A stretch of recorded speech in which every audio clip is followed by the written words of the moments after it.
for the City of Onkaparinga's Council meeting for the 23rd of April 2024, and I'd like to welcome everyone who's here tonight, including those of you who are in the chamber. Just to let you know that the meeting will be recorded, and if you're in the gallery, there's every chance that you'll get picked up on the video, so smile and make sure that your behaviour is in line with the Local Government Act. If people do interject, we will be asking them to stop that behaviour or leave. But I'm sure you all look like you're a very sensible bunch, so we should be perfectly fine.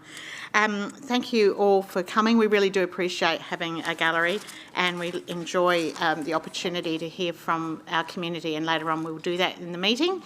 But we will begin with our apologies. We have apologies tonight from Councillor Greaves and Councillor Pritchard, and we have no leave of absence. And now I'll invite everyone in the chamber to stand and for members, councillors, to read the pledge together. We recognise this city's considerable natural and cultural heritage, including thousands of years of traditional ownership by Ghana, and the more recent contribution from people either born here or who have migrated here. As we meet together, we build on this heritage by respecting and listening to each other, thinking clearly, being receptive to new ideas, speaking honestly and deciding wisely for the current and future well-being of those we serve. Thanks, everyone.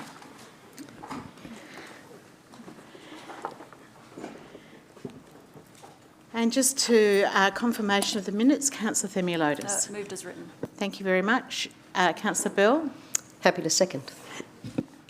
Any questions, debate? I'll put the motion. All those in favour? The motion is carried. Thank you very much. There's no adjourned business. We do have a leave of absence to record. Councillor Themialotis. Moved as written. Thank you very much. Councillor Platten. I'd like to second it. Thank you. Thank you. All those in favour? The motion is carried. I think perhaps, Councillor YEOMANS, you might have needed to declare a conflict of interest in that. I think we can get by with that, knowing your integrity and bringing that to the chamber. The next item of business is the Mayor's report. And I do want to bring everyone's attention to the recommendations that we have in here. And there are a number of items that are added that I'd like to have included in the minutes. And they include some correspondence from the Department of Infrastructure and Transport, correspondence to the Environment Protection Authority, correspondence to the new Minister for Local Government, welcoming him to that role. And we also have correspondence from the Mayor of the City of Waverley, thanking us for our support and condolences for the tragedies that they experienced last week. So just making sure that they all get included in the minutes. So when you're passing this motion, that's what you are doing. And we will have a condolence motion too, but I will just put the report at the moment. Councillor Eaton. So I'll move it. Thank you. Thank you very much. Any questions, debate? No. Councillor Bell. I'll second, thank you. Thank you very much. I want to bring it to everyone's attention that my report regarding the passing of Councillor Greg Olbrich, who for many of you will know him personally in this chamber as an esteemed colleague, friend, co-councillor for those of you who served with him. He was an esteemed basketball player and life member and very much a leader in our South Australian community. He was elected in 2006 to the Pimpala Ward and served his community for 2 terms, from 2006 to 2010, and then again from 2014 to 2018. And we extend our deepest condolences to Greg and his family and friends during this time. And I'd like to invite you all to join me for a minute's silence in his honour.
Thank you, everyone. Councillor Fisher. Mayor, yes, thank you. Just following on from that, I'd just like to move a condolence statement. Have a seconder? Councillor Themilotis, thank you. Thank you, Mayor. You covered it in your preamble in relation to Greg. He was a friend to many in the southern community, and as highlighted, a very deep family man, a sporting giant in basketball, a family man, a father, and a husband. A friend as well to many people, and as he served 2 terms in council as well, he made friendships along the way here, and I know Councillor Themilotis and Councillor Greaves specifically knew him during his time here as well. So I just wanted to make that noted for the condolence. It was a real shock to the community, a real shock to his family to start with, obviously, but obviously a big shock to the community as well, and he'll be missed, greatly missed. Thank you. Thank you, Councillor, and I know that you and others were with his family at the Southern Tigers, and I know that our council staff were able to support that memorial service as well. So I'll embed that in the minutes, as you can see, as a part of the Mayor's report, and we'll, I think that means we can close that off. Is that right? Let me just check. So we can close the item. So all those in favour? All those against? The item's carried. Thank you very much, everyone. Right.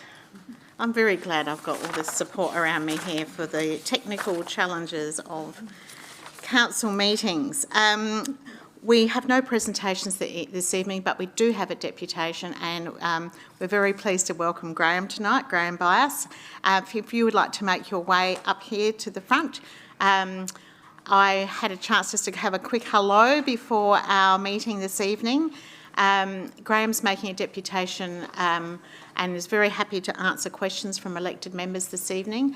The focus of his deputation is on road safety issues in the vicinity of Wattle Avenue and the Esplanade Aldinga Beach. Graham, you've got some material I think you wanted to pass around. One of our staff is going to help you with that, to make sure all elected members have got that information. Thank you. And while that's circulating, so Graham, you've got 8 minutes. At the 6-minute mark, you'll hear a bell go. Don't let that interrupt you. Just keep ploughing on. You will be able to see the time up here on the timer as well. So when you're ready, off you go. Thank you very much, Mayor. And thank you, Council, for the opportunity to chat with you about a fairly significant matter that I think is very important at Aldinga Beach. On the Esplanade at Aldinga Beach, there are 2 S-bends.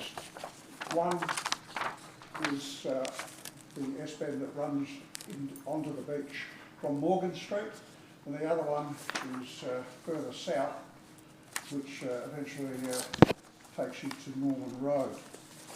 Now, I've drawn a map which I'd like you all to follow through as I take you on a walk around that second S-bend.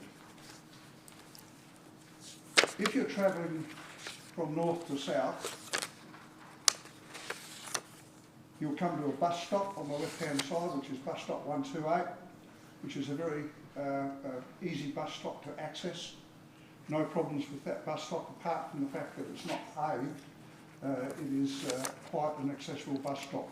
On the right-hand side is the bus stop which people use to catch a northbound bus. That is a bad news bus stop. The reason it's a bad news bus stop is because it's at a point on that S-bend where cars are coming around the S-bend from the south, moving onto the Esplanade and travelling north. if cars miss that S-bend, they go straight through the bus stop, and they have on 4 occasions. No one's been injured and no one's been killed. There's also a council bin there and a seat there, which would be a dangerous place to sit if someone came through that area. There's really nowhere for the bus to stop. The area near the bin and the seat is unpaved, and in wet weather is completely full of potholes, and it's impossible to stand anywhere near there and catch a bus. That area is a hazard, unsuitable.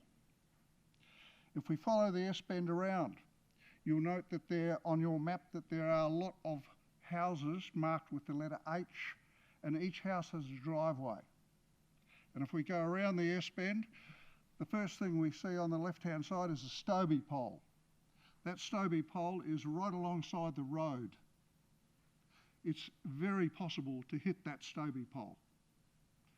I believe several vehicles have gone around that corner and had their mirrors taken off. So it's a hazard. It's right alongside the esplanade. On the other side of the road, there's a fence that I've marked with a circle. Several cars have gone through that fence into the reserve. So it's not a happy place for drivers.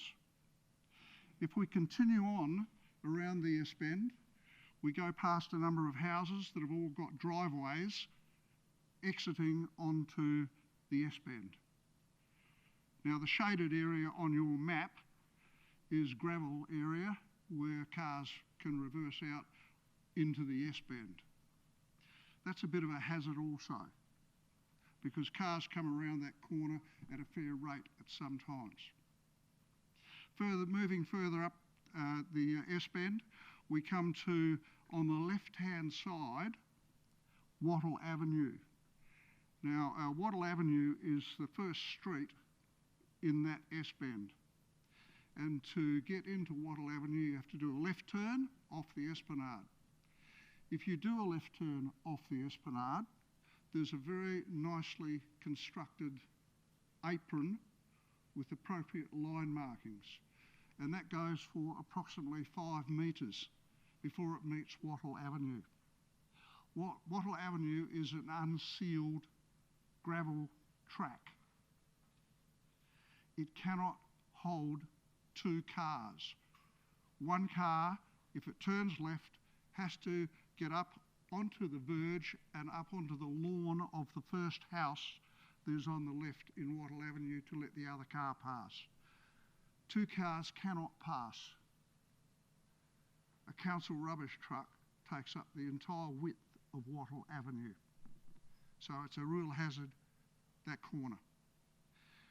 If we go around the corner a little bit further, we get to the left-hand side of the road where there's a footpath, and there are a couple of houses on the left-hand side, both of which have driveways that exit straight onto the esplanade at that point. Very hazardous, especially when cars are coming around that bend. If we move a little bit more forward, we find that there is a residence number 258. Now that residence was approved by council as a residence. It is in actual fact a 14-person bed and breakfast. People who park their cars to visit that place have to park them on the footpath or alongside the footpath. So when cars come around the bend, there could be up to 5 or 6 cars parked in front of them on the S-bend. I'm moving back the other way now. I'm travelling north. As I come up from the south, I get to the first bend, Wattle Avenue corner, and there are a lot of trees and shrubs on the left-hand side in the coastal reserve. You can't see cars coming forward from the north. If you're doing a right-hand turn into Wattle Avenue it's probably the most hazardous spot you could ever stop to turn right, because cars behind you don't know why you're stopping, and cars coming towards you, you can't see. Continuing on north and finalising my little trip around the S-bend, when you get to the end of the S-bend and turn right, you've got the bus stop that I mentioned before, and that is where cars have actually gone through the fence on 4 occasions at that bus stop. So that's the little tour of the S-bend at Aldinga Beach. The main problem with that little S-bend there is the cars that are parked on the left-hand side as you're coming from north to south, in front of number 258. Having 5 cars parked there is an extreme hazard. It's unacceptable because it's dangerous. There's no reason why people have to park their cars there, except that if they're in the bed and breakfast, they haven't got anywhere to park. Your time is up. That's it. Yes. I will stop you there and invite elected members to offer any questions while they're thinking of those. Grammy, whereabouts are you living in one of these streets? Yes, my residence is in Wattle Avenue. In Wattle Avenue. It's further down in Wattle Avenue, opposite the gate that's marked on that map. Mm-hmm. First gate. The reason I was wondering was we had a deputation some months ago regarding some building that was going on in that street as well from a couple of residents. Yes. So just seeing the bigger picture and reminding elected members about that. Councillor Wilkes, you've got a question? Firstly, thank you for your deputation. I appreciate it. I was just wondering if you thought of a possible solution. Have I thought of a possible solution? Well, there's several solutions necessary. Okay. Okay. The parking solution in front of number 258. Yes. In my opinion, should never have happened, because when that building was approved by council, I don't think council took into consideration the fact that there may be half a dozen cars parked along that section of the Esplanade. Okay. And I think the reason for that is because the building that was approved as a residence, not as a 14-person South Australian stays residence. Okay, thank you. According to the information I've received from one of the council officers. Perfect. Thank you. Councillor Dew. Hi, thank you for your deputation. I wondered if you're aware of it being an issue for other residents and if you've had conversations with them as well. Yes, I have. I've had many conversations with a lot of the residents in the area, and they all agree that the S-bend is a very hazardous piece of roadway.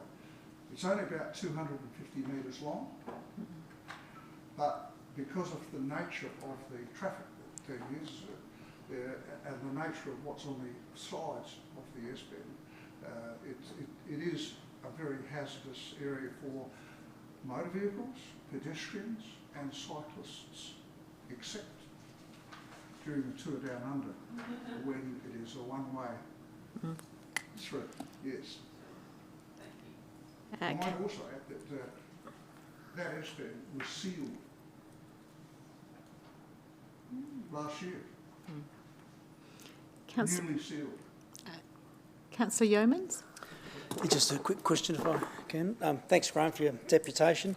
Obviously, something council could look at is the car parking issue, which you've raised. Just wondering whether you've actually raised the location concerns you've got with the bus stops with the Department of Transport and Infrastructure. I'm sorry, Paul, I just didn't catch your question there. Would you repeat that? Yeah, look, obviously something council could consider and have a bit of a review of is that the car parking issue that you've got outside of that 258. Yep. But I'm just wondering whether, in relation to the bus stops and the location of the bus stops, whether you've made some inquiries with the Department of Transport and Infrastructure in relation to... Well, I haven't made any personal calls to the Department of Transport about that bus stop. I gather that the council does not have anything to do with setting up bus stops. So it's the Department of Transport's bit of their business. But the actual area around the bus stop, going up to the steps going down onto the beach, I assume that council would have jurisdiction over that area.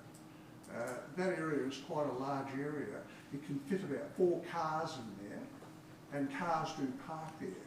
Mm-hmm. It's a very dangerous corner. When a bus pulls up there, you know how big those buses are. There isn't room for a bus to park in that area. And if a bus has to pull off the road and go on to the unsealed area there, it creates all sorts of problems to the people who are using the bus.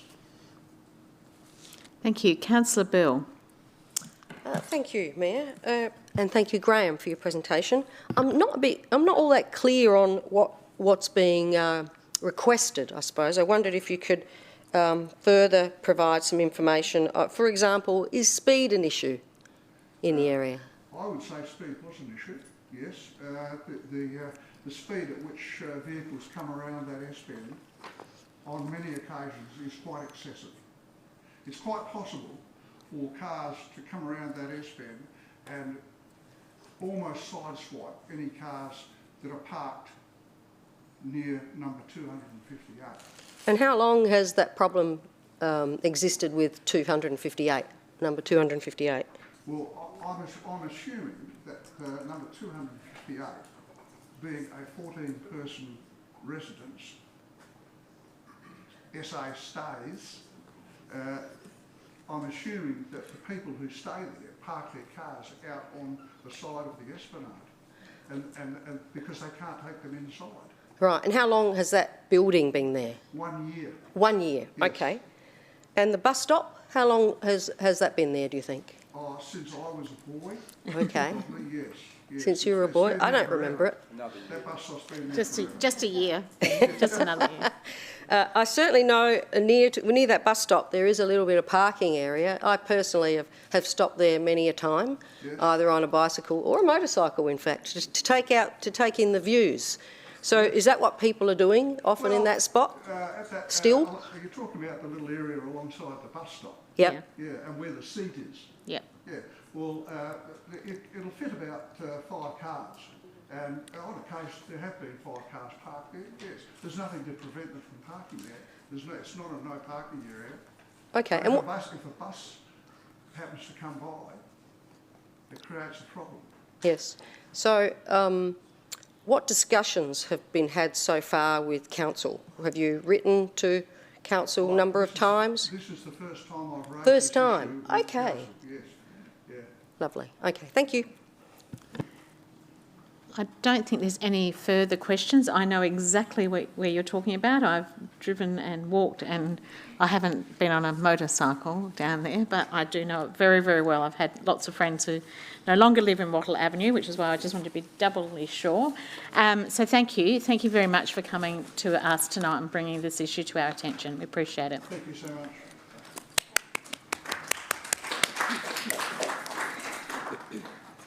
Okay, we're now moving on to the item 8, which is our presentation of reports for those of you who might be following online. So this is from page 23 onwards.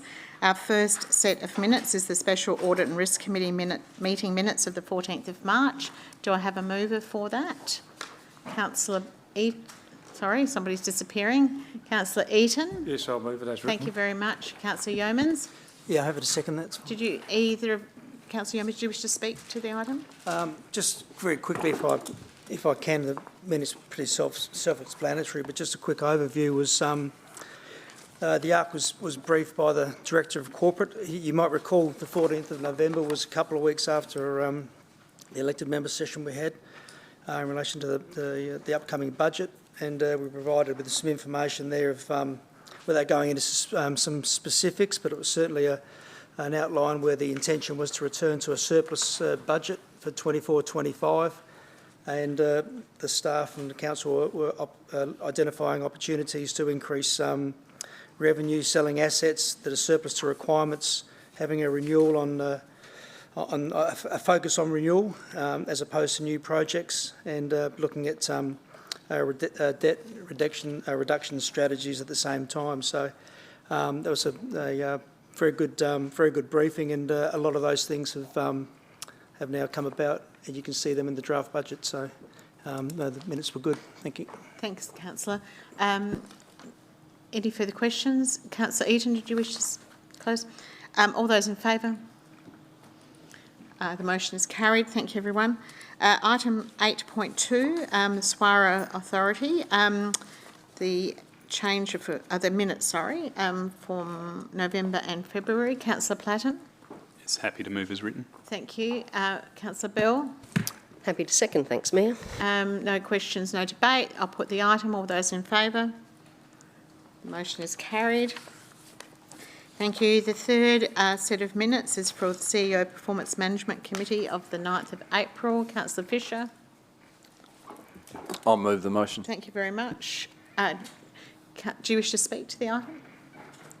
No. We would like, do you wish to, no, leave it. Councillor Bell, are you seconding? Yes, I am seconding, thank you. Councillor Fisher, did you want to close debate? All those in favour? The motion is carried. Thank you. All right, now we're moving into section 9 of our agenda. So that starts on page 51. And these are various reports from officers. I'm just double checking. I don't think there's an update for this item. No.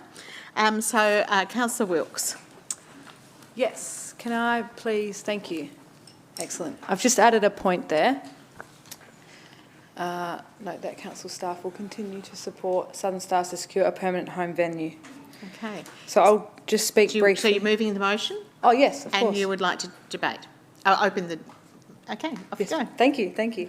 Excellent. So firstly, thank you to the council staff for facilitating the meeting. This was a beautiful thing that happened, I guess, and it's all documented in here, which is fabulous. Thank you. Thank you for the parties who attended the meeting.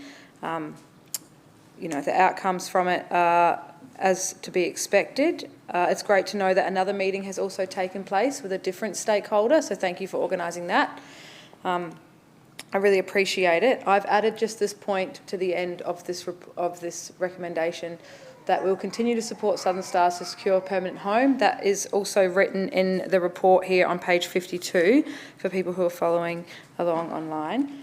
Council staff have recommended that and written in here that they will still help this club because they really do deserve it. We had them speak to us in February, and I really hope that we can just continue to support them and keep it in mind that this club is looking for a home. Thank you. Councillor Themilotis. Happy to second. No need to no debate? No need to debate. That's Any fine. questions? Councillor Wilkes, do you wish to close? I'll put the motion. All those in favour? The motion is carried. Thank you very much. Item 9.2, which is regarding policy inputs to community facilities. There were some questions which I believe you've had answers to. I will now put the motion. Councillor Chu, are you moving the motion? Yes, do you wish to thank speak? Yes, please, just quickly. I'd like to thank the officers for all their work. It's a big piece of work, and I know it happened many years ago under the leadership of Philomena and Tara Lee as well, going back.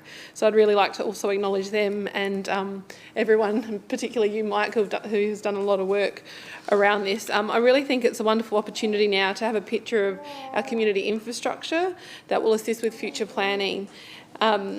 And I feel like looking through this document alongside of local knowledge will support the design and delivery of services to address the needs, aspirations and interests of our community. So thank you for all your work.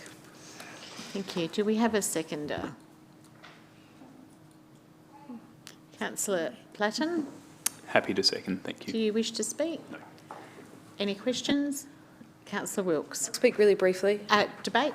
Yes, please. Off you go. I'd just like to say that I look forward to seeing this come to fruition, these district planning, and that I really hope that this is a great opportunity for the club to work with the council. And I know I put some questions that will be documented online, but yeah, I really hope that we can work together with the club, because a lot of the clubs, especially in my ward, won't speak for anyone else's, but are very interested to upgrade their facilities, and they're interested to put a lot of their own money in, and we'll hear about one. The next motion actually coming up is a club that has put a substantial amount of money in, so really hope that we can work together with these clubs to upgrade our facilities. Thank you. No further questions, no further debate. I'll put the motion. All those in... Councillor Drew, do you wish to close? All those in favour? Motion's carried. Thank you very much. Item 9.3, Christie's Beach Sport and Social Club, the BICE Oval Sports Lighting, and the recommendation is that Council note the agenda report. Councillor Wilkes. Thank you. They say great things come in threes, and I had 3 good ones. Are you at the start moving of this agenda. motion? Yes, please, and I'd like to speak to it. Okay, time Excellent. starts now. Thank you. Okay, so the time frame for this. So firstly, thank you to staff for getting in contact with the club and finding out a really great time frame to deliver their new lights for them. That works for the end of football season, and it will start before football season, so that's just fabulous. They're going to have some top-notch lights at the top-notch club. This did not go without hard work from the club. The club put together an amazing application to the state government and the Office of Sport and Rec to get a substantial grant. Onkaparinga's contribution was quite minimal. The club themselves raised a huge portion of this project, and then also, like I've mentioned, state government. So great pat on the back to the club. They've done an enormous amount of effort to get these lights, and I'm very, very thankful for them to doing that, for supporting our community and being able to deliver this great project. So, thank you. Councillor Fisher. I'll second the motion. Do you wish to speak? Councillor Themialotis. Yeah, just really, really briefly. No doubt these sort of motions sort of bring up a load of other sporting clubs that are also looking for lighting upgrades. And I think what this highlights for me, as well as discussions we've had with our budget, and it was raised in one of our budget workshops, is the need to have that sporting pool of funding and having that bucket. So when there are these opportunities for 50-50 or a contribution, we're actually good to go. And I think that will go a long way at alleviating some of the stresses and concerns sporting clubs have, that their go is 10, 20 years away, if we work towards something like that and provide greater opportunities for all of our sporting clubs. Thank you, Councillor. Councillor Dew. Just a quick question. I wondered about cricket. I know Southern's, the Stingrays, a district cricket club, also utilise the facility, and I was just wondering about, I can't remember the terminology, but the level of lights that cricket requires versus other codes, and just wondered, sorry, it's a very technical question, but when I saw the, I should have put this on, sorry. I can choose to take it on notice and come back. Yeah, absolutely can. I just wondered, because there's no reference to cricket, and I was fascinated because I know Stingrays have been keen to have night games, etc., etc. Through the Mayor, so the lighting lux levels won't be high enough for night cricket. Sure. Being a small ball sport, it does require a higher level of gain, so this will support night football, but not to a level that will allow that. Yeah, thank you. No further questions. Councillor Wilkes, do you wish to close debate? All those in favour? The item is carried. Thank you very much. Item 9.4, the petition response regarding the speed limit on Chalk Hill Road. And I'm just checking, there was an amendment. Have we got that? Yes? Okay, Councillor Bell. Thank you, Mayor. I would like to move an amendment to add to the motion that's being put. Yep. So that will become the motion. So It's just adding two points to the motion, if I may, and that is that it notes the correspondence from the recent correspondence on the 17th of April from the Department of Infrastructure and Transport, and of course the Council continues to liaise with DIT to obtain further information on the required assessment of the speed limits in the broader network of MCLAREN VALE. Do you wish to speak to the item? I do, but I'd like to ask a couple of questions as well, if I may. Off you go. I just wondered if Council staff could please just provide a bit of a summary update, if you like, on the road improvements that are being proposed as provided in the report, and also since the letter has arrived, the advocacy that is expected with the broader McLaren Vale streets. Thank you. Yeah, so through the Chair, what's being proposed through the report, there's a combination of treatments that we're looking to undertake. So they include some vegetation pruning. It's a bit complicated, I suppose, at that site because it's a combination of vegetation that exists on private property and also on council road verge.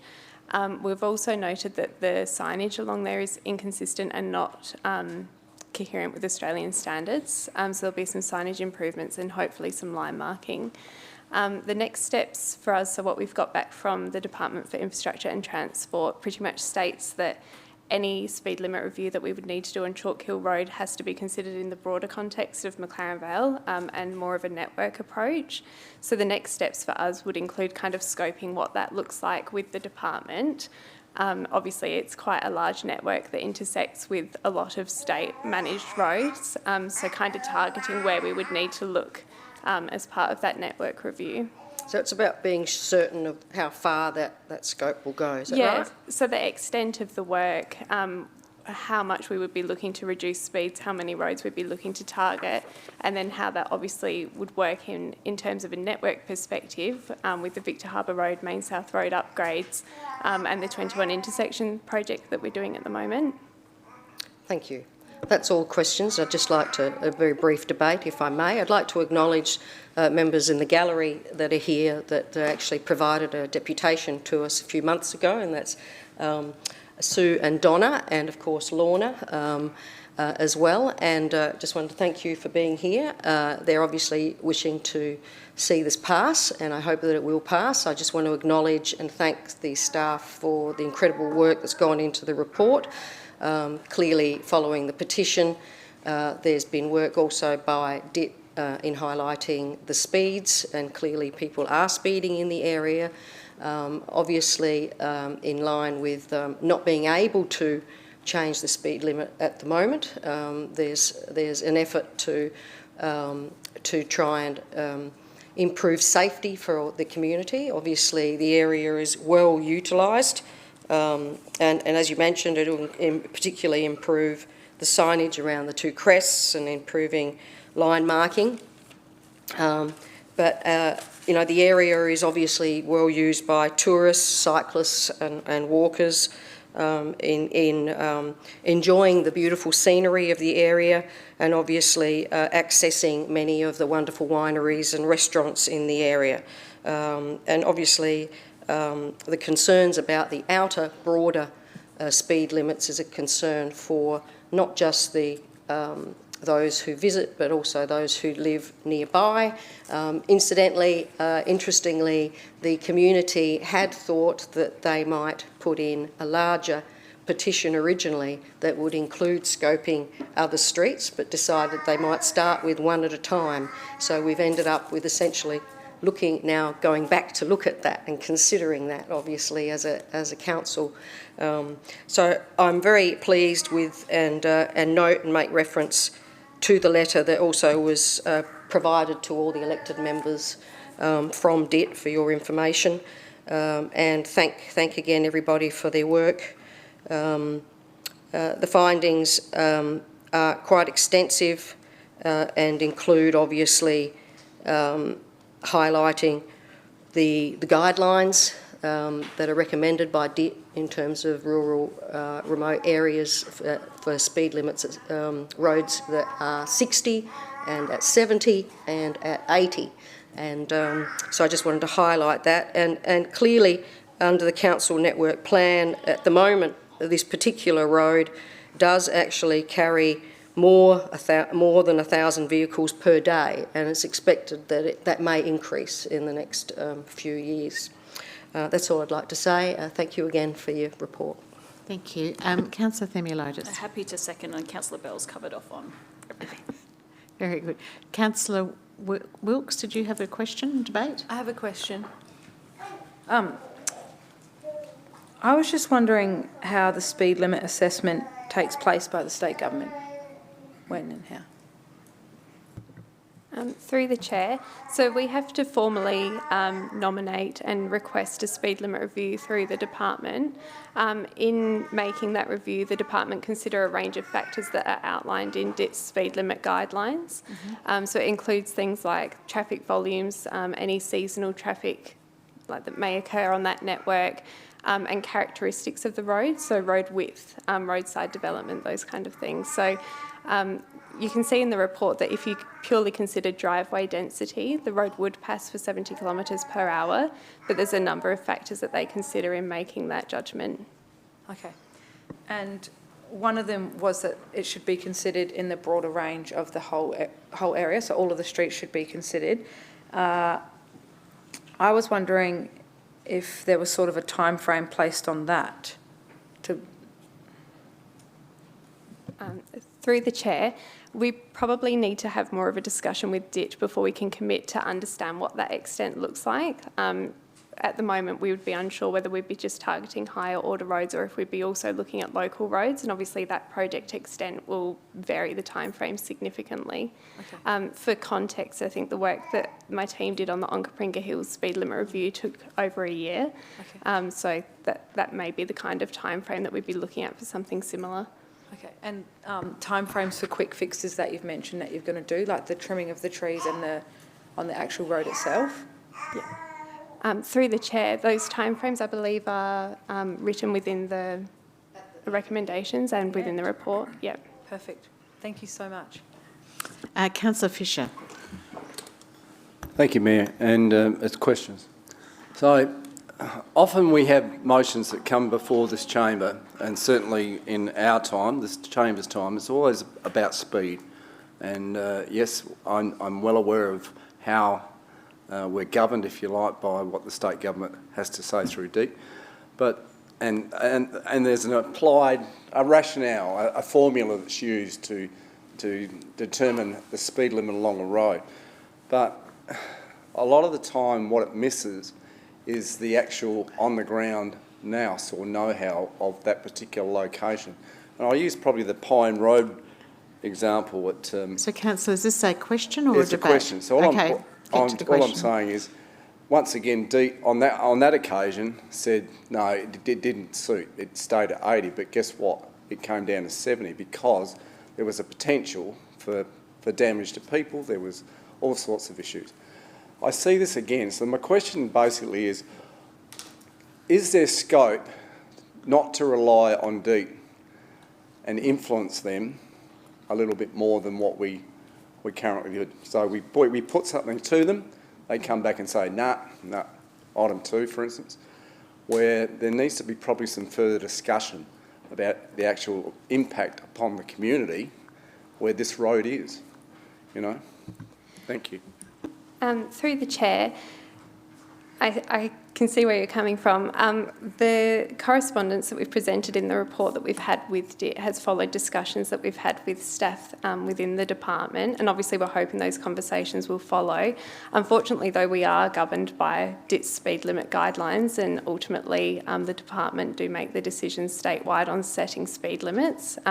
So we can continue to advocate for it, and obviously we have that local knowledge within the team that we can present through to DIT, but we're going to have to work with them to try and get it over the line on more of a network level based on the advice that they've given us to date.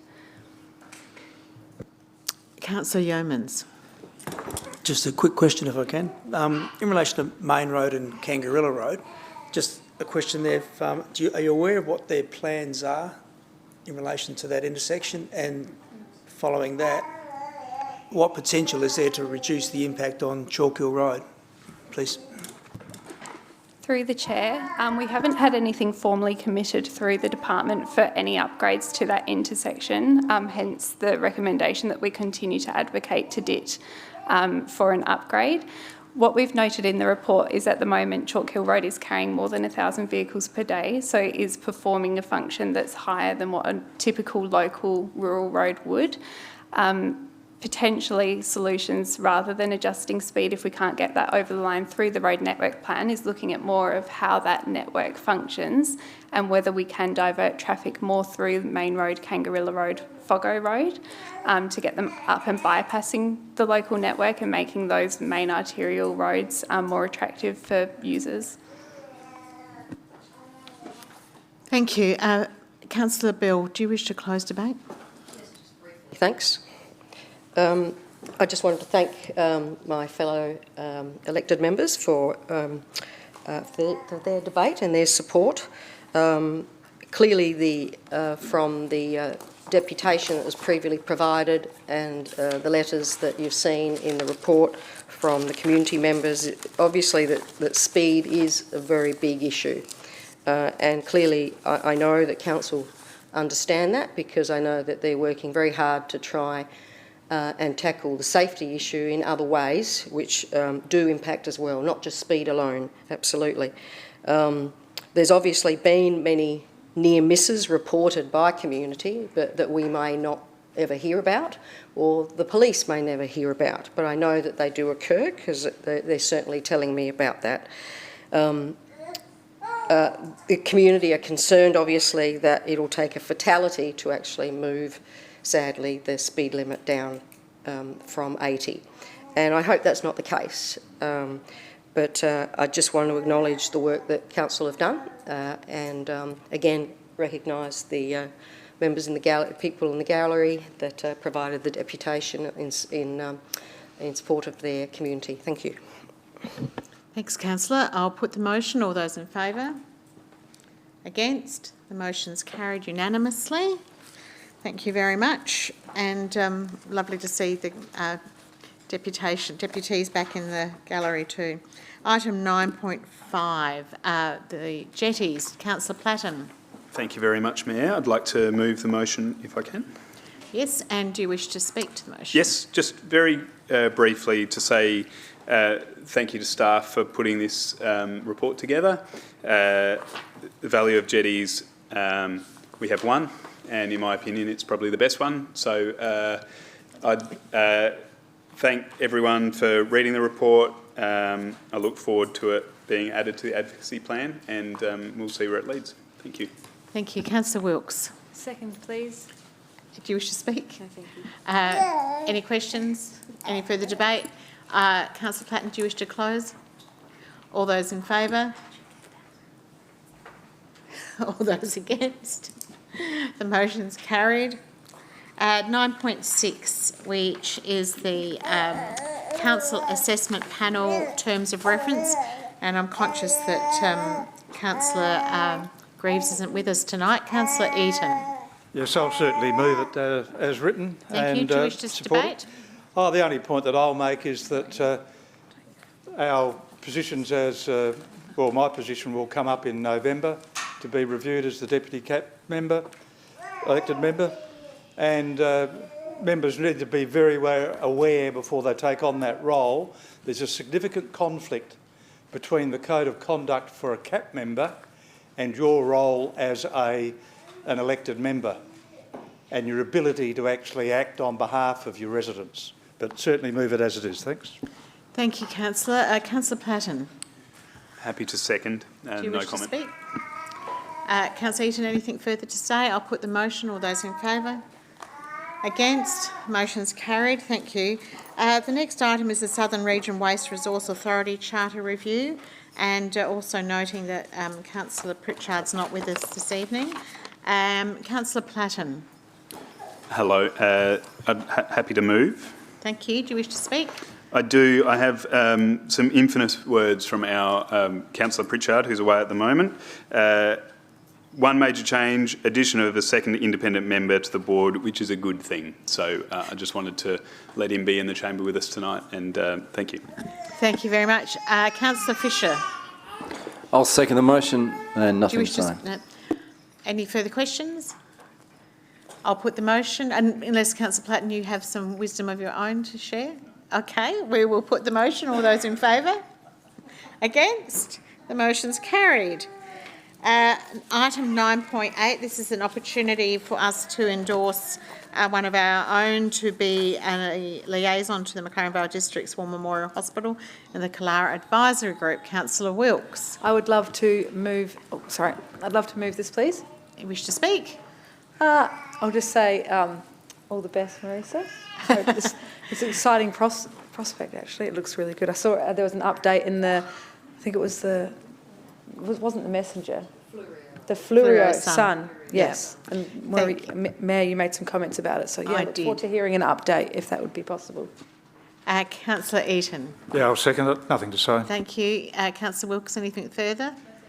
I'll just before we take a vote, just make sure that we're all in favour. We don't have to do any conflicts of interest or, no, not for an advisory thing. Just wanted to double check that. All those in favour? Motion's carried. Please send our regards to the work that's ahead for the hospital and for KALYRA. We have item 9.9, the confidential, items quarterly review. I don't believe there's any updates. Is that correct? Yep. Councillor Platten. Thank you. Happy to move as written. Thank you. Second, Councillor Eaton. And I'll second. Nothing to say. Thank you. All those in favour? Against? The motion's carried.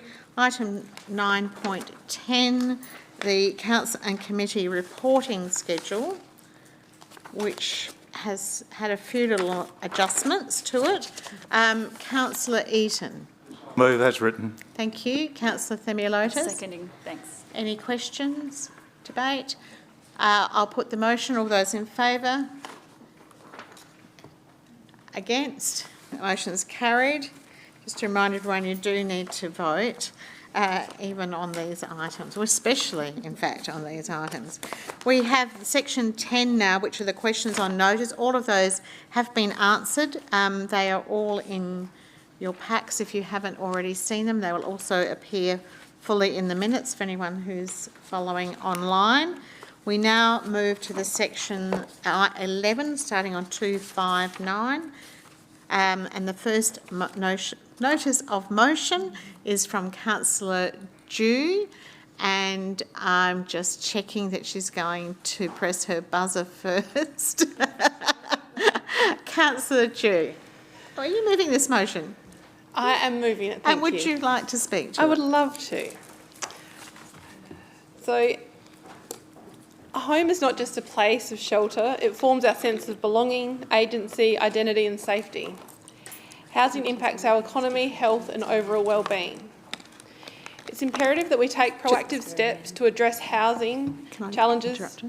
Can I just interrupt you for a second? Yeah. I know that there was a change. Sorry. Yeah. So can we just press stop and replay? Love to. And just making sure that everyone actually knows what's up in front of us is what. Yeah, should I just highlight what it's... Just so that everyone's clear. Yeah, sure. So I did actually amend it and sent through the changes. So what is different is I'm no longer requesting a task force. Instead, it's about council doing the work internally to ascertain and get a better understanding of our our position based on the landscape of housing and homelessness across our region. And then it's also going through a co-design process with residents and external stakeholders. It's also seeking a formalised commitment from external stakeholders, and it's also requesting quarterly updates to council in an informal manner through either an email, weekly news or a verbal update. And so can I just make sure that the elected members can see what's written up there, and you've got an opportunity to take in those tweaks. And I will now, you're going to move the motion? I'm definitely moving the motion. Thank you. Off we go. Okay. A home's not just a place of shelter, it forms our sense of belonging, agency, identity and safety. Housing impacts our economy, health and overall well-being. It's imperative that we take proactive steps to address housing challenges to ensure everyone in our region has access to safe, affordable and suitable housing. Throughout our community plan consultation and engagement, housing was one of the top 3 priorities for our community. So what is a housing strategy? It's a comprehensive plan that compiles what the gaps and opportunities are across the city. It identifies our role and how this fits within the housing ecosystem. It considers the future requirements of our city and it outlines recommended strategies for consideration. So why is this council's business? Our community are calling on our leadership. We all know we are the closest tier of government to our communities. This means we know our communities the best and our region is our focus and our priority. The topics of housing and homelessness has interfaced with each division across the council. Our rangers, planning team, community capacity, youth team, sustainability, governance. This not only demonstrates the complexity of the issue, but the opportunity at hand. Housing affordability is not going away, and with that, homelessness is predicted to become a bigger issue. We need to be on the front foot. The political landscape is organising around housing. We've seen this at a national and state level. With this comes opportunity. We know through the advocacy agenda, when we are organised, we are in a better position to attract funding, investment and collaborative opportunities. Developing a strategy will help to shape a shared agenda with our community, local developers, government and community providers. It will unblock barriers and foster a more efficient and effective way of working together. This means Council will be informed and at the table of one of the community's most significant and challenging social issues. To provide some context, my baby is currently crying. However, some of the current context is that mortgage and rental stress is when 30% of our household, To provide some of the current context, mortgage and rental stress is when 30% of households' income goes towards mortgage or rent. In front of you, you'll see two data set map snapshots. You'll see in that the deeper the red, the more significant percentage of people that are experiencing rental stress or mortgage stress. In 2021, 54.5% of households in Clarendon were experiencing rental stress. In parts of O'Sullivan's Beach, 52.9% were experiencing rental stress. In parts of Flagstaff Hill, 19.5% were experiencing mortgage stress. And in parts of Morphettvale, 21.6% of people or households were experiencing mortgage stress. And then there's ALDINGA, who 7 years ago had the 5th highest number of mortgage defaults in the country. This is a citywide issue. We must keep people who are homeless in our sight too. It was estimated in 2021 there were 666 homeless people residing on Kapringa. When I spoke to Shea Nettle, the Senior Manager of Towards Home Alliance, she shared with me that they've had a 60% increase in people accessing their service in the last 2 years, largely driven by the issue of economic homelessness, which includes many lifelong private renters and double income families no longer being able to access or afford private rental properties. Housing and homelessness is a wicked problem. There's no easy fix. It requires joined-up thinking and a shared understanding of the responsibilities, strategies and resourcing, a coordinated approach. Adelaide City Council, Mount Barker District Council all have housing strategies, as well as Port Adelaide Enfield now committing to a zero project. We need to address the growing demand for affordable and sustainable housing, ensuring that all residents have access to suitable accommodation which supports the long-term economic and social wellbeing of our community. Thank you. Councillor Themialotis. Yes, happy to second the motion. And do you wish to speak? Yeah, just really briefly, just to thank Councillor Dew for raising this motion and bringing it to the chamber. I think it was one of those things that was echoed quite loudly through the community plan, and it wasn't just through the community plan, but conversations that we're having with members of our community, being the closest tier of government to them. And one of the conversations I'm having with a lot of my friends is around housing and housing affordability. It's really sad that it's 2024 and we live in a really great country, and luxury items in Australia is food, housing, healthcare. Like, these have become the luxury items of 2024. That's like a sad realisation. And a lot of my friends who are younger and haven't even got into the housing market yet, they're actually quite fearful of what that looks like for them going forward. I like the changes Councillor Dew's made. I think what this does is it brings people together, it creates actions and advocacy for us, and that's really, really important. It shows that we're doing something and taking a leading role as well, and that we genuinely want to pay some time and attention to our community to listen and work out what's happening and who are the right people, connecting the right people and connecting those dots. So there's a couple of actions out of this, and I'd like to see where it goes. So thank you, Councillor Dew. Thank you. Councillor Bell, question or debate? A brief debate. I just want to say I support this motion and thank you for bringing it to the chamber. And also just want to add that obviously there's bits that have been already said, but and I'll say it again: that housing crisis is expected to get worse before it gets better. Is some of the reading that I've done is saying more Australians are obviously living in cars and caravans and tents in our city. And there is more concern, there is growing concern of what is seen as truly as a national crisis, and essentially we need to do our bit. Housing is a social determinant of health. It can influence the health and well-being of individuals and communities. Lack of housing or poor quality housing can contribute to health inequalities and problems such as chronic disease and mental health. I think this is in keeping with our responsibilities and duties as a health provider in many ways, in primary health, in assisting our communities, in assisting the vulnerable people in our communities. And this seeks to build on what we're good at.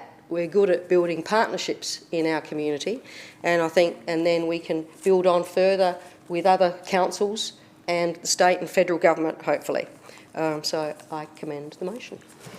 Thank you, Councillor. Councillor Platten. Thank you very much. I'd just like to say a few words about it myself, if I can. Off you go. I'm very happy to support this. I spent far too much time today learning the acronym AHSTF, and it's sad to see the task force go.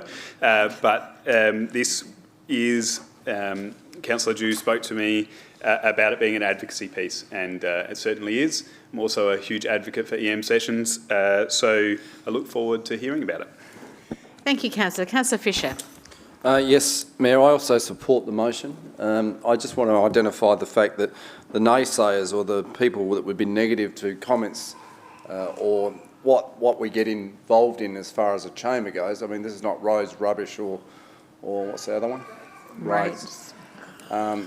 This is something that is endemic. It's right through our community, and advocacy is the biggest part and the biggest word in this particular motion. We are here, it's occurring in our city, and we have to advocate to make sure that this is addressed, because it is a crisis. So that's all I've got to say. Thank you very much. Any further questions? Councillor Dew, would you like to close the debate? I would just like to thank my fellow members for... Oh, sorry. I'd just like to thank my fellow members for their input into that discussion and the discussions we've been having leading up to tonight as well through EM sessions and throughout the community plan process. It definitely appears to be something that we all do prioritise and see as, like Councillor Fisher said, a need within our broader Onkaparinga community. So thank you, and I would love you to support this motion. Thank you. I'll put the motion. All those in favour? All those against? Motion's carried. Thank you. The next item, 11.2, again, we have a slight change of wording. So if you just... Did someone push that button? Thank you. So just checking you can all see Councillor Yeoman's item. Councillor Eaton. Perhaps I'll let Councillor Yeoman speak on it first. That would be lovely. I appreciate your courtesy. Councillor Yeomans. Yes, thank you. My apologies, a bit slow on the button. In relation to the motion, the Code of Practice Access to Meetings and Documents states that confidential items are not recorded. The intention of this motion is to record confidential items for a number of reasons, including accountability and transparency. The flow-on effect is how we publish confidential items as they are released from confidence, particularly when they're partly released from confidence. There'd be several instances where confidential items are not released publicly with some justification. However, there are many instances where parts of items are released from confidentiality while other parts retain the confidentiality clause. I think we need a policy and mechanism in place where parts of the confidential items that are no longer bound by confidentiality can be released into the public forum. This would provide an avenue for an item that was previously the subject of confidentiality to be released to the public. I understand that may create some logistical challenges for staff, hence the request for this report to better understand those challenges. There are other advantages to the Council and elected members if confidential items are recorded. The recordings would provide evidence of the questions and debate and would provide a record for elected members to refer back to if required. Without this record, staff and elected members would be reliant on memory. If accountability in respect to decision-making is called for or questioned, or there is an inquiry regarding a particular item, a recording of these confidential items would better serve the Council and elected members than memory.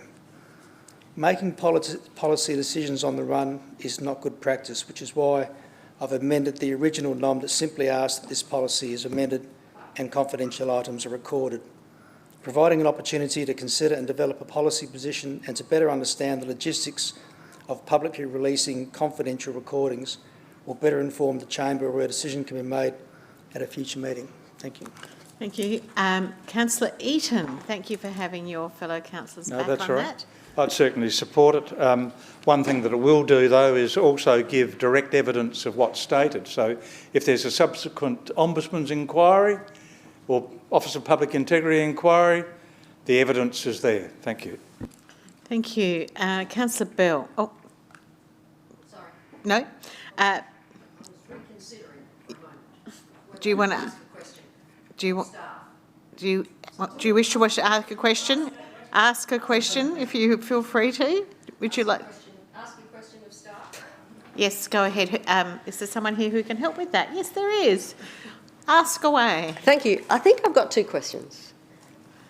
Is this going to be a financial... how big a financial issue is this for this report to be completed? Through the Chair, a future report will consider any financial implications. My initial thoughts would be that redacting multiple parts of one recording, if it was to be partially released, would be the cost impact. And the investigation that it's requesting, what time and effort and money do you think is involved in that? It's within the scope of the civic governance staff. We can get that done. We are a little bit light on at the moment with people away on various amounts of leave, so I'd be aiming for the June meeting if that's acceptable to Councillor YEOMANS. Thank you. And another question, one more question. Confidential items, if you're able to provide this answer, what are the benefits to the Council of confidential items or confidential sessions for that matter?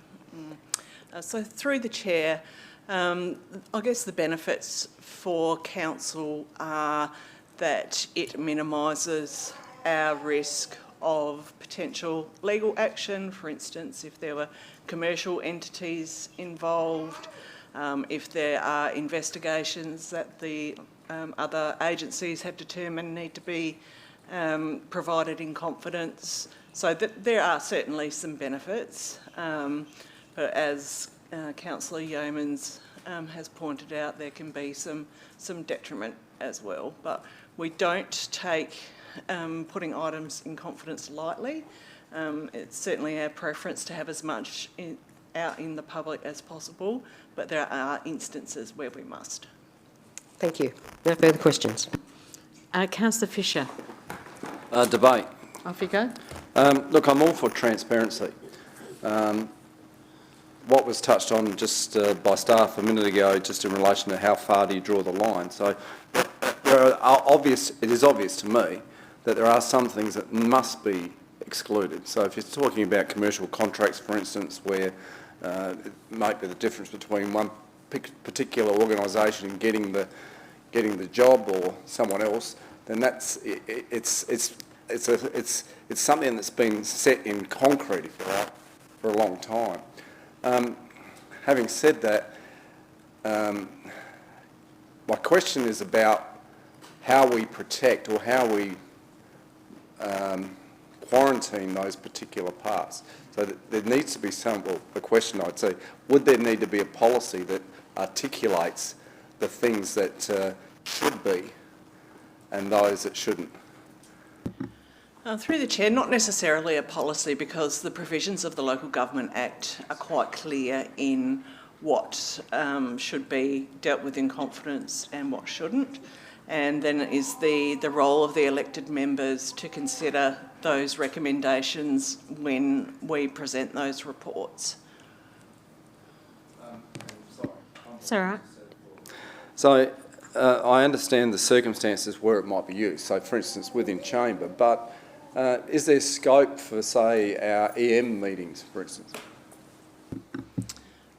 Through the Chair, I guess we have to take each elected member session and each report to council on a case-by-case basis, considering the content of what is being presented. I don't think we could apply a blanket policy position, because it is very much dependent upon what is contained within that report, or what is the information that is contained being given to elected members. Thank you. Councillor Wilkes. I have a question. So, when it's released from confidence, it will go on the website, understandably. If there's a change of chamber in between it being confidential and to public and new members are elected, will they have access to those videos recordings while it's still confidential? Through the Chair, yes. New elected members will have the same access to the confidential reports that elected members now have. We've carried that on from the last chamber. So yes, and if we are retaining those recordings, then new elected members would have access to those as well. No further questions, no further debate. Councillor Yeomans, would you like to close debate? Oh, sorry, did you wish to... No? Yes? Oh, sorry. Councillor Yeomans, we're back to you. Could you like to press your button? Yes, please. Okay. To close debate. Yeah, look, thanks for that. The June meeting's fine. There was no, whatever. I'd rather we take our time and get this right, so that's great. And look, it was remiss of me not to thank staff in relation to this. I've had a lot of discussions, and a lot of this is also about opening up that debate. And I must admit, I'm really uncomfortable with the fact that confidential items aren't at least being recorded. So if we can sort of navigate through the flow and effects from those, that'd be greatly appreciated. So it'd just be nice to know where it all lands. So thank you very much for your time. I appreciate it. Thank you. I'll put the motion. All those in favour? All those against? Motion's carried. Thank you. Now we are at item 11.4. Councillor Bell. Sorry, 11.3, the use of consultants. Councillor Yeomans. I'm just looking at the wrong thing there. Thank you, Mayor. Yes, I'd just like to move that this motion. I don't think there's been any change in that. Is that No, correct? no What people changes. can see in front of them is what we've got, yes. Do you wish to debate? If I can, please. Okay. Go ahead. Okay, so this motion does relate to part of our role as elected members. Section 59 of the Local Government Act, roles of members of councils. Part 1, the role of a member of a council is: Part A, as a member of the governing body of the council. Part 7, to keep the council's resource allocation, expenditure and activities and the efficiency and effectiveness of its service delivery under review. This motion is actually quite timely, as there was an article in the Advertiser last week where there was a focus on the state government spending a reported $270 million on external consultants and contractors, which was a rise of nearly 50% in the last 3 years. The council's obviously not spending that sort of money on consultants and contractors, but in seeking this report, I'm keen to determine that public funds are being spent appropriately and with some justification. I want to see clear justification for the use of consultants. This report may also highlight where some restraint could be used in using consultants. This report may also highlight opportunities to reduce expenditure. This report may also highlight opportunities where we can establish capability within our administration rather than simply engaging in consultants. This report may also raise questions about why our staff are not capable of undertaking the work that is being outsourced. I'm wary of engaging consultants simply to provide a degree of independence. For starters, without casting aspersions on the integrity of a particular consultant, it's questionable to suggest a consultant is providing independent advice when we're actually selecting the consultant. I also fear that acting on advice from consultants can distance those charged with making decisions from responsibility. There is a time when we do need to focus our efforts. This is a time we need to focus our efforts on reducing expenditure and ensure we are maximising the internal resources of this organisation. A review of the use of consultants may assist in that process. I've nominated the last financial year as the data should be readily available, hence the request for the report to be presented to the Council at the next meeting. Thank you. Thank you. Councillor Thermulotis. Yes, happy to second. So the points I would have made are exactly the points that Councillor YEOMANS has made around budget repair and seeing if this report sort of brings out some information that can assist with budget repair, cost savings and where we can do more things in-house. Thank you.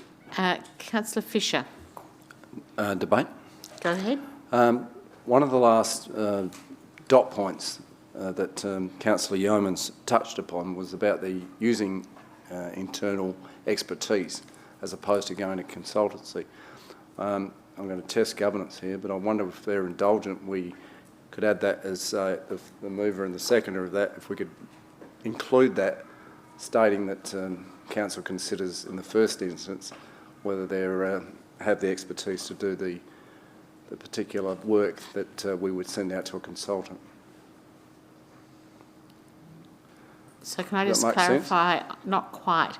So, okay, is this... So one of the points that Councillor Yeomans stated was that instead of using our own expertise within the council to look at a particular issue or problem or whatever, we go out to consultancy.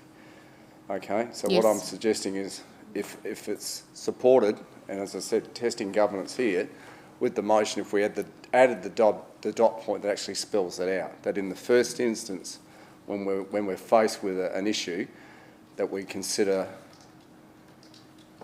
our own expertise before going out to market. Yeah. So the council support the use of internal resources as a practice in the first instance. So is this advice or do you want to make it as an amendment and seeking support from the mover and the seconder? Yeah, I'm seeking.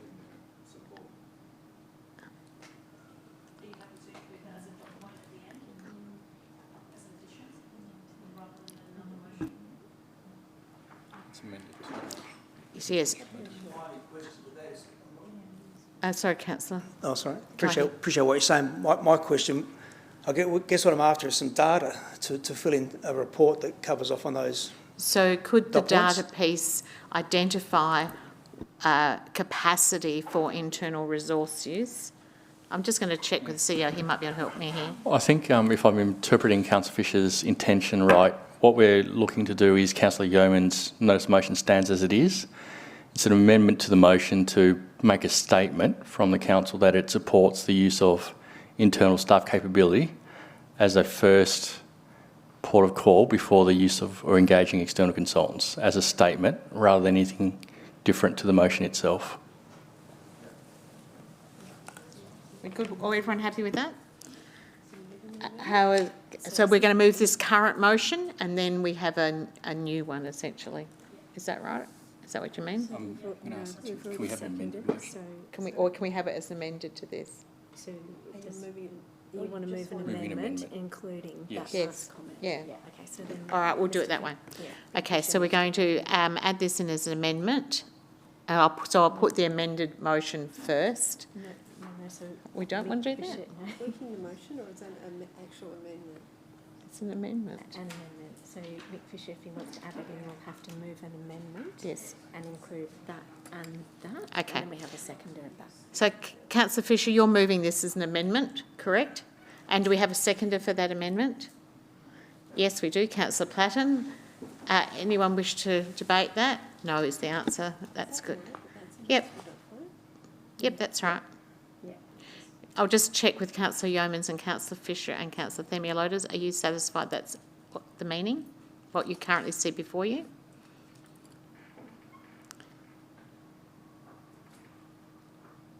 Councillor Patton seconded that. Thank you. It's very yes, and go ahead. Will this be a single report? Will this be coming back yearly? It's a single report at this point in time. That's correct. That's as the motion reads. Yep. Okay, I'll put the amendment. All those in favour? All those against? That's carried. That is now the motion. I'll put the motion. All those... Oh, sorry, I'll ask Councillor Yeomans if he wishes to close debate. Councillor Yeomans, do you wish to close debate? No, it's just that's fine. I'm happy to indulge Councillor Fisher. That's fine. But look forward to seeing the report. And on Councillor Platton's question relating to the annual reports or this report on annual basis, that might be something that falls out of this particular report. So you would take things from there. Thank you. Thank you. I'll put the motion. All those in favour? Against? The motion's carried. Thank you, everyone, for stepping us through that little conundrum. 11.4, the motion from Councillor Bell regarding the smoking and vaping campaign, or the Quit Smoking and Vaping campaign. Thank you, Mayor. Yes, so just a quick debate, if I may, just to highlight and recognise the work that Council's already done in preparation from when the 1st of March changes to anti-smoking and vaping in our city, in all our community centres, and all in accordance with the new legislation. And on top of that, I have recommended this motion that we consider participating in an annual Quit Your Way in May event, which has been running for the last, this is the 3rd year that's being run. It starts on the 1st of May officially, and that's when essentially those participating need to commit to quitting smoking, and essentially it provides a supportive platform for participants to quit alongside others in groups, for example, in community centres, in workplaces, essentially, and they can support each other.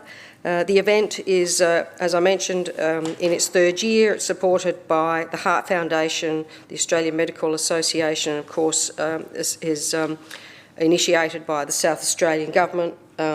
Delegates we know and have covered before the importance of trying to quit or not taking up cigarettes or vaping to start with, the impact that it has on young children, young teenagers, those who are easily addicted, and obviously the long-term impacts of smoking on young people, young adults, and obviously the risk to their health in the long term, including chronic health.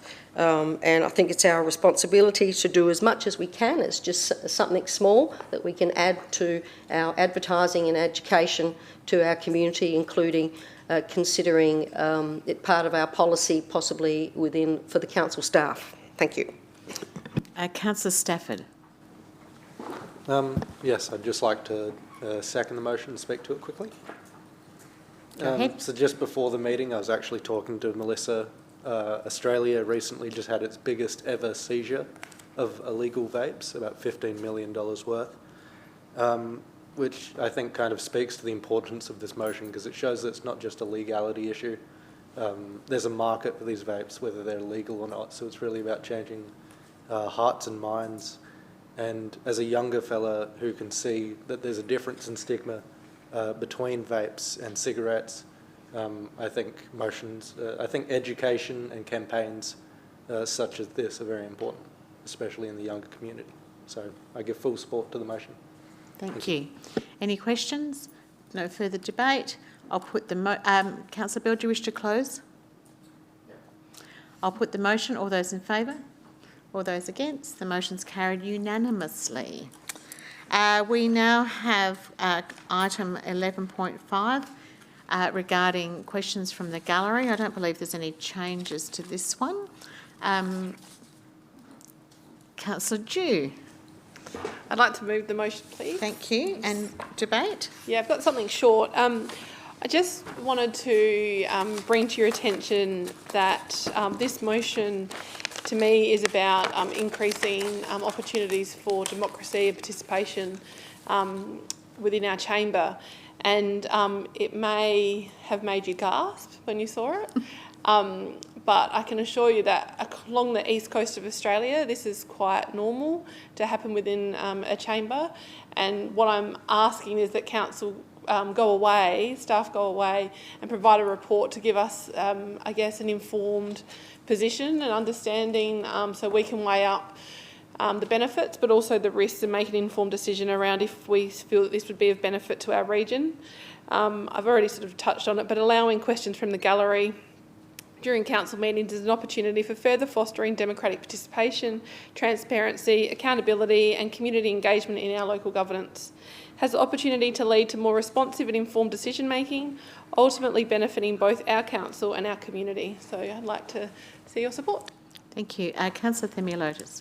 Yes, happy to second the motion. I was one of the elected members that gasped at this motion and asked a couple of questions, purely because of the experiences this chamber has faced. And I don't like to be in a situation that's not really controlled or a situation where maybe other residents do not feel safe. But Councillor Dew is right that we should be able to provide as many opportunities as possible to give residents the opportunity to ask questions. Maybe they'll actually show up to the gallery. There's a spare seat for you.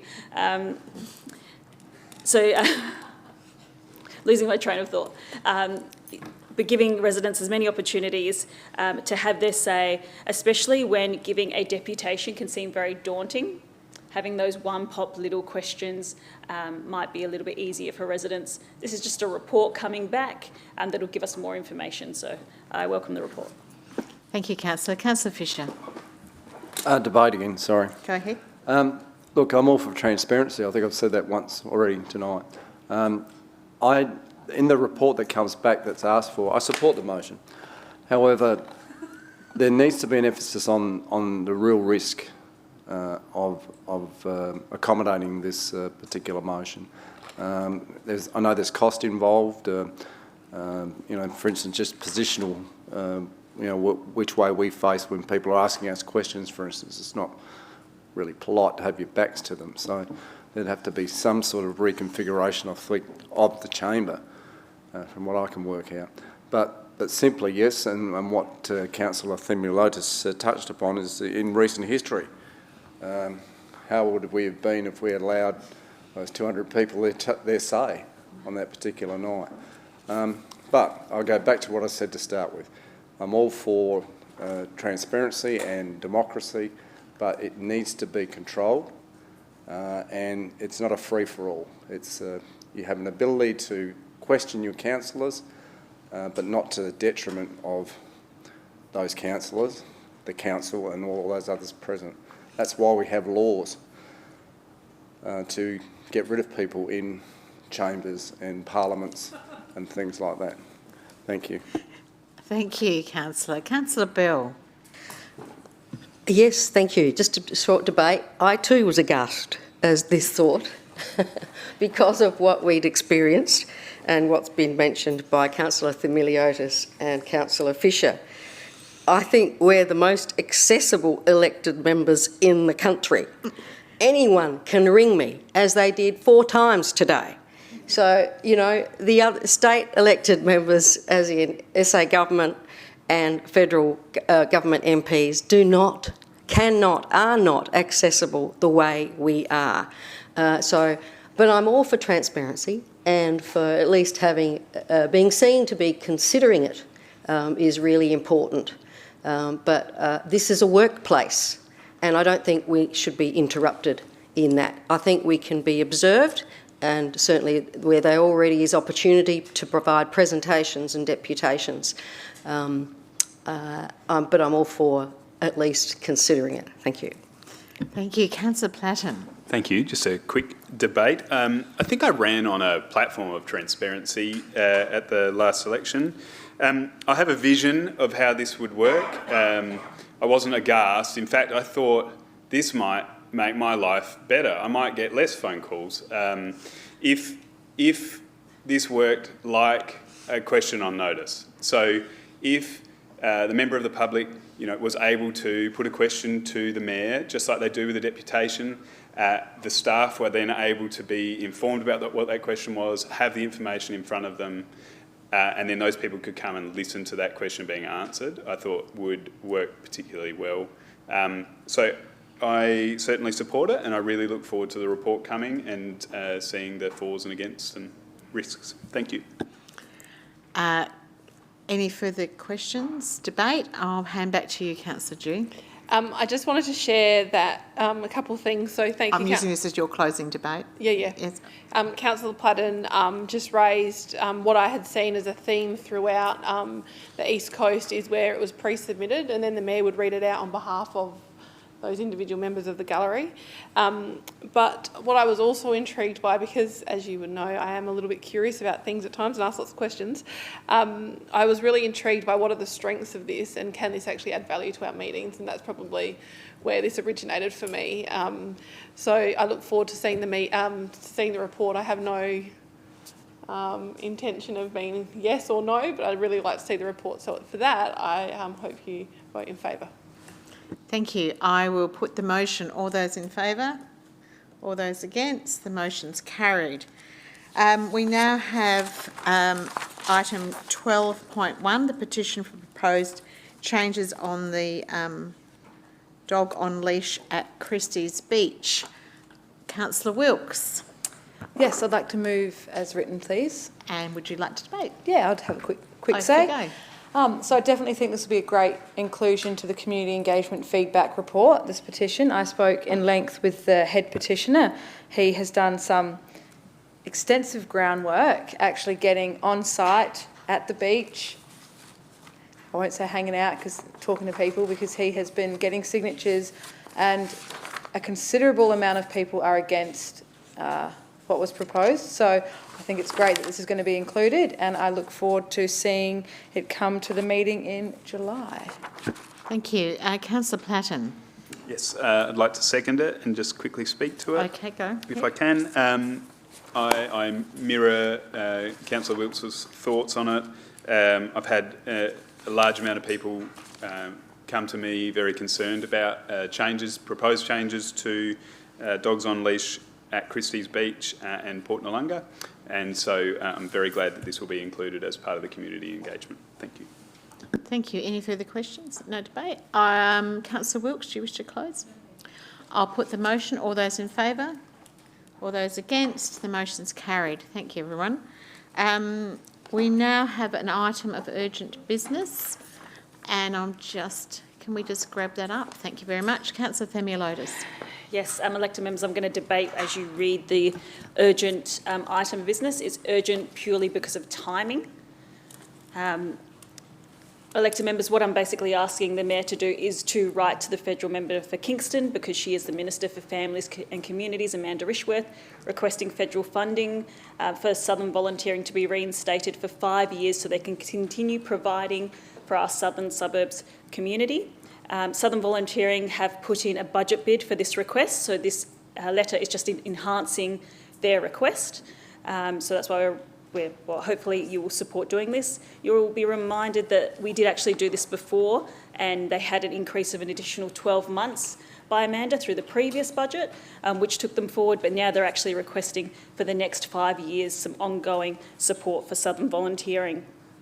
So Southern Volunteering's mission statement is to actively build vibrant communities by providing support, training and services related to volunteering in the southern suburbs.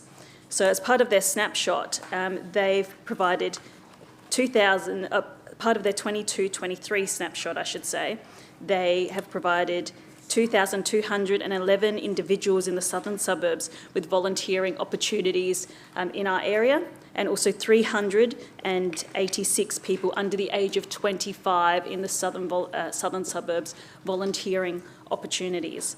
You may have seen that Southern Volunteering actually celebrated 40 years of service in March, so just very recently. And so they've been around since 1984.